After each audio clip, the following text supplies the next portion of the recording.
Bine v-am găsit, bine v-am regăsit, dragilor din Zodia Fecioară, oriunde v-ați afla.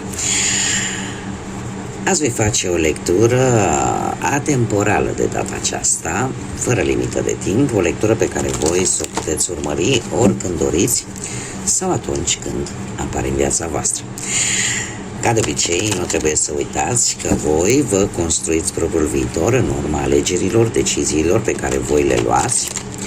Așa că vă rog să luați decât acele mesaje care rezonează cu voi, iar restul lăsați-le să zboare în univers, pentru că sigur sunt pentru alte energii care într-o mai mică sau mai mare măsură au o legătură cu Zodia Fecioară. Ca de fiecare dată,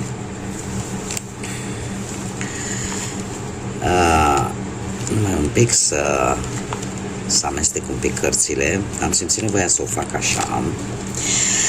Așadar, toți cei care aveți nu numai soarele în Fecioară, dar și Luna, Venus, ascendentul sau oricare alt aspect astral important pentru voi din harta voastră natală și care are legătură cu Zodia Fecioară, atunci această lectură este de asemenea și pentru voi. Și haideți să vedem care este energia voastră, dragilor, din Fecioară sau cu legături puternice cu această zodie în următoarea perioadă, în funcție de ce gândiți, ce simțiți, situațiile în care voi vă aflați. Și avem moderația. Se pare că sunteți într-o energie a nerăbdării. Există un anumit dezechilibru. Sunteți la poli opuși cu o anumită persoană, cu o anumită situație și eu aș spune că vă lipsește perspectiva. Vă lipsește, aveți o carență de a vedea o anumită situație, o anumită relație, o anumită persoană dintr-o altă perspectivă. E ca și cum ai zice, normal este un arcan major care reprezintă zodia Săgetătorului și care în general ne vorbește de un echilibru. Dar fiind întoarsă invers, avem un dezechilibru. Există o energie a exceselor posibil și a discordanței. Nu sunteți voi de acord cu ceva anume. Și poate sunteți prea indulgeți cu voi. E ca și cum mai spune, eu mai știu că e posibil, nu? Unora dintre voi să nu prea le convină ce spun acum, dar eu nu fac altceva, eu n-am nimic. Mi-a mai zis cineva că am ceva cu Zodia Vărsător, n-am nimic, dragilor, cu nimeni. Eu nu fac altceva decât să vă arăt ceea ce cărțile îmi expun. Că acum nu spun ceea ce vor urechile multora să audă, asta e altă mâncare de pește. Dar aici voi sunteți prea indulgeți cu voi și poate tocmai de aceea vă căutați tot felul de scuze. Vouă înși vă. Fără să priviți situația în sine, persoana cealaltă poate, sau o anumită relație, așa cum am mai spus, dintr-o altă perspectivă, dintr-un alt unghi. Cam asta e energia voastră, în funcție de situațiile pe care voi le traversați în acest moment. Haideți să vedem acum ce nu este sau ce este în favoarea voastră, ce puteți controla și ce nu puteți controla, dragilor din Fecioară, în următoarea perioadă de când voi urmăriți această lectură. Să vedem. Sunteți pe energia aia, numai eu am dreptate, restul lumii nu. Ia stați așa.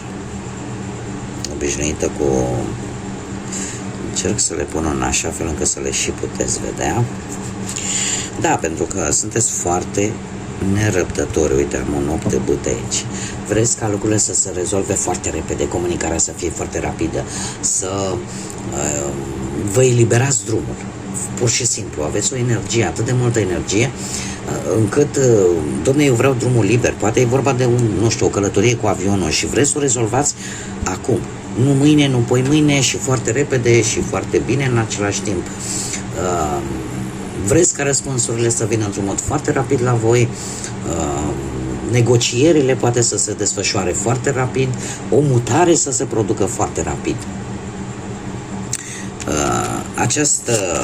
această carte chiar îmi confirmă energia pe care tocmai am văzut-o. Bun, să o punem mai în sus. Haideți să o luăm cu începutul. Dragilor din Fecioară, ce nu prea este în favoarea voastră? Nu știu dacă cineva din Pești, dar ce nu prea este în favoarea voastră, faptul că voi încă nu vedeți foarte clar. Și probabil că atitudinea asta voastră de haos, un pic de haos, energia voastră, tocmai acestui lucru se datorează. Faptului că ori vă faceți prea multe iluzii fără să vedeți de fapt lucrurile așa cum sunt ele în realitate. Ori că există o anumită teamă, există o anumită nesiguranță care vă face să acționați în felul acesta și să fiți foarte dezechilibrați un pic. Sau poate că așteptați un răspuns și acest răspuns nu știu eu cât de favorabil o să fie și cumva poate vă așteptați la lucrul acesta. Poate că tot auziți tot felul de bârfe, tot felul de persoane, vorbărețe, care spun una, care spun alta și care vă pun în ceață și nu mai puteți vedea lucrurile clar. Cum, de asemenea, pot fi foarte mulți factori care joacă un rol nefavorabil. Pentru că orică nu poți să te decizi ce faci pe plan profesional, ce faci pe plan material. Pentru că sunt atât de multe informații în contradictoriu, atât de multe lucruri care nu se văd clar, încât toate aceste ipostaze joacă un rol defavorabil pentru voi în următoarea perioadă. În schimb, ce este favorabil pentru voi? Și avem un rege de spade. Ce este favorabil pentru voi? Faptul că totuși în următoarea perioadă și mai ales pentru cei care aveți un ascendent în zodii de aer, Gemeni, Balanță sau Vărsător, nu vă pierdeți, cum să spun eu, nu vă pierdeți rațiunea, ca să zic așa. Vă folosiți foarte bine, aș zice, intelectul, veți încerca să țineți emoțiile foarte bine sub control, veți fi serioși, veți fi drepți și nu veți lăsa ca niciun sentiment, nici o emoție să vă influențeze în deciziile pe care voi le luați. Iar asta și cumva veți ști să vă impuneți punctul de vedere într-o manieră foarte fermă, dar foarte corectă, mare atenție. Adică veți ține cont de adevăr, veți ține cont de ce este drept, de ce este corect. Iar lucrul ăsta poate juca un rol favorabil pentru voi.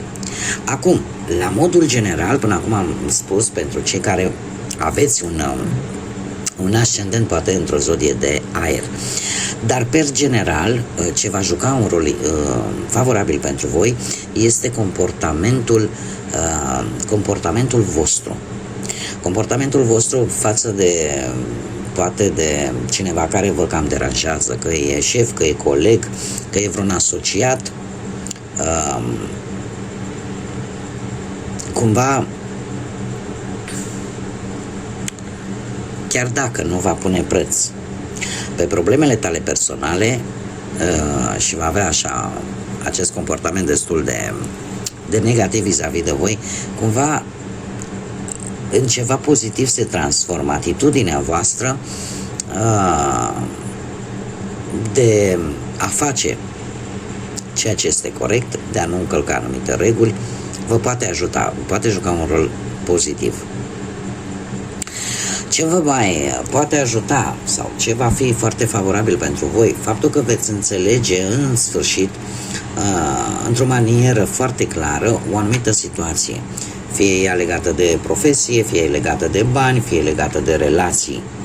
Da? Faptul că într-un fel sau altul, pe partea asta sentimentală, de exemplu, pentru cei care sunteți un cuplu, cineva va încerca să se modereze și să nu mai domine unul pe altul, să se domine mai mult. Da? Se va cumva această dominare va ajunge la o anumită moderație. atât din partea voastră cât și din partea persoanei celelalte. Adică cineva va lăsa, unul din voi va lăsa de la el. Cum de asemenea, nu știu, dacă vorbim pentru cei singuri, aș zice că un lucru favorabil pentru voi, dragilor, este apariția cuiva care poate să aibă sau nu neapărat legătură cu zodiile de aer, Gemeni, Balanță, Vărsător, care va avea, nu știu, dacă vorbim de un bărbat, o energie masculină, va fi cineva viril, cineva intelectual, chiar dacă își va arăta cu greu sentimentele, pentru voi va juca un rol favorabil, cum de asemenea dacă vorbim de o energie feminină, va fi cineva poate cu mici caracteristici un pic masculine, dar o energie luptătoare, dar de asemenea care, chiar dacă își va arăta cu greu sentimentele, pentru voi va juca un rol favorabil în următoarea perioadă. Acum, ce puteți voi controla? Păi voi puteți controla ieșirea din zona de confort, dacă vreți să ieșiți sau dacă nu. Avem un 2 de bâte, o situație familiară care ține de controlul vostru, care chiar dacă vă pune în dilemă, voi știți, cum să spun eu, să găsiți soluția cea mai bună ca respectiva situație familiară cumva să se rezolve. De asemenea, ce puteți controla? Poate o anumită călătorie pentru a obține o specializare în ceea ce privește viața voastră profesională sau cum poți găsi un job cu o acțiune, cu o activitate care vă place foarte mult, iară depinde de voi și de voi dețineți controlul. De asemenea, cât privește banii, la voi stă controlul. Da? Cu ce intră, cu ce iese și știți când poate trebuie să cereți o mărire de salariu sau când să cereți anumite sume de bani de acolo de unde considerați voi că le puteți primi. De asemenea, dacă vorbim pe partea sentimentală, controlul stă la voi, pentru că voi știți exact ce trebuie să faceți pentru a îmbunătăți relația pentru cei care o au, iar cei singuri aș spune că sunteți conștienți că există o persoană aproape de voi care corespunde cumva cu caracteristicile perechii pe care tu ți-o dorești. Există cineva lângă voi și controlul stă la voi dacă îi dați acestei persoane o șansă sau nu. În schimb, ce nu puteți controla și zic eu că nici n-aveți cum, este roata destinului. Această roată a destinului care va veni în următoarea perioadă cu schimbări majore în viața voastră. Ceva se va schimba. Dacă lucrurile au fost într-un anumit fel până acum, va veni o schimbare atât de bruscă, da? Că roata se învârtește. Acum suntem sus, acum suntem jos. Dar este un lucru pe care voi nu-l puteți controla și este ceva ciclic care vine în viața voastră. Este ceva legat poate de karmă, de ceea ce fiecare am semănat, acum vom culege, sau de destin. Este o schimbare semnificativă, într-o manieră foarte rapidă, care îți va aduce surprize posibile, atât plăcute cât și poate mai puțin plăcute. Este legat de un răspuns necunoscut deocamdată, dar care urmează să vină. Și vine într-o manieră surprinzătoare. Și asta e legat pentru toate planurile vieții, fie el profesional, financiar sau sentimental. Vine o schimbare pe care voi nu o puteți controla. Acum, haideți să vedem un mesaj din partea unicornilor magici pentru voi, dragilor din Fecioară, pentru următoarea perioadă de când voi urmăriți această lectură. Un mesaj, te rog.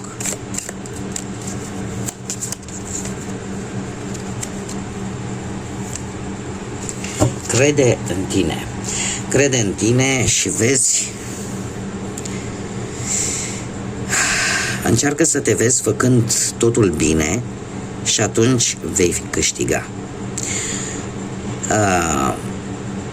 Este de fapt un îndemn de a nu vă pierde încrederea în voi înșivă și în în potențialul vostru și în ceea ce voi puteți să faceți.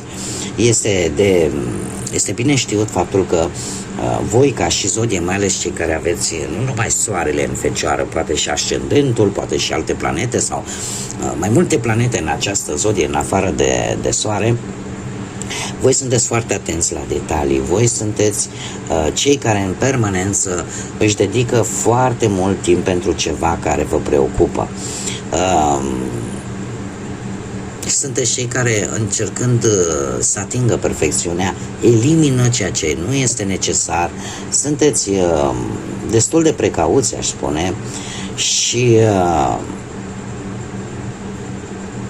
acordați o atenție mărită asupra propriului corp și propriei voastre sănătăți. Așa că asta cumva vă ajută să aveți și mai multă încredere în voi, pentru că fiind foarte detailiști și foarte atenți, nu, asta îți dă putere. Odată ce ai grijă atât de tine din punct de vedere fizic cât și mental, atunci nu ai cum să-ți pierzi încrederea în potențialul tău și în ceea ce tu poți să faci. Bun, dragilor, cam atât am avut pentru voi. Eu vă mulțumesc pentru atenție, desigur vă mulțumesc din suflet tuturor pentru tot sprijinul vostru prin intermediul distribuirilor, mesajelor, like-urilor voastre. Invit desigur pe toți cei care încă nu s-au abonat să o facă dacă ați rezonat sau dacă vă plac acest gen de lecturi sau altele pe care eu le public pe canalul meu Tarot de Flori de Loto. Iar până data viitoare, când ne vom reîntâlni la o nouă lectură, eu vă doresc tot binele din lume, multă energie pozitivă și, desigur, multă lumină, atât în suflete cât și în gânduri. Așa că până la o nouă lectură, numai bine și să fiți iubiți, dragilor!